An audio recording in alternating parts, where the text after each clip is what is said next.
To what extent do you feel as though what has unfolded with the local control funding formula and the LCAPs, the local accountability plans, to what extent does it match what you outlined, for example, in your 2008 paper that I was reading over with, that you wrote with Goodwin Liu and one other person?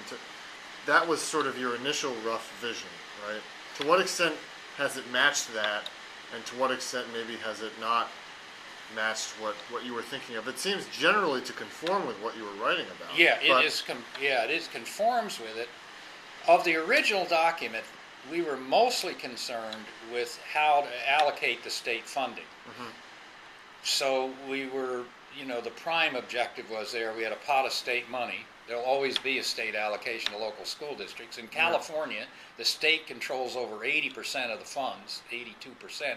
In effect, the local property tax is collected by the county tax guy, and he sends it to Sacramento. Takes it upstairs. Yeah, and who recirculates it. And so we were not trying. It was really much more about a rational and equitable financial distribution system, and it was not adequacy oriented. We didn't set goals for here's what you need to do to fund the Common Core or something. It was really much more of trying to accomplish transparency, allocate for pupil needs, and create a process and local funding flow that would allow something like the LCAP to take place. So of the original goals in the paper, every one of them were satisfied, including transparency. It's more transparent and easier to understand, and it's adjusted for pupil needs and so on. Every one of the principles we had were incorporated in the legislation except one. We argued in the paper that there ought to be an adjustment for the differential costs of living in different counties.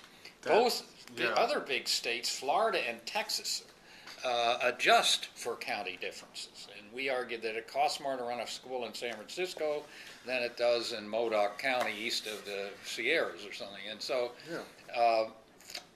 that just was a non-starter in the legislature. It just never got airborne.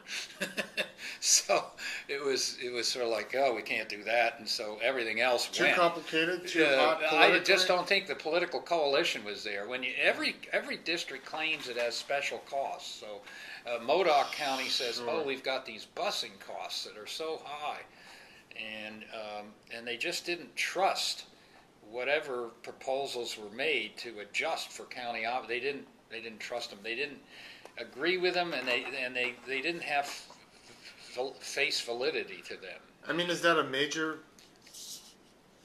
shortcoming? Is it a minor one in the grand scheme of things? Yeah. I know this is sort of looking back in the rearview mirror, but was that something where you really wish it had come off, or is it not really all that crucial? Somewhere in between. I'd say it's significant, and I wish it had happened. Yeah. Of course, living here, where housing costs are, what drives a lot of your...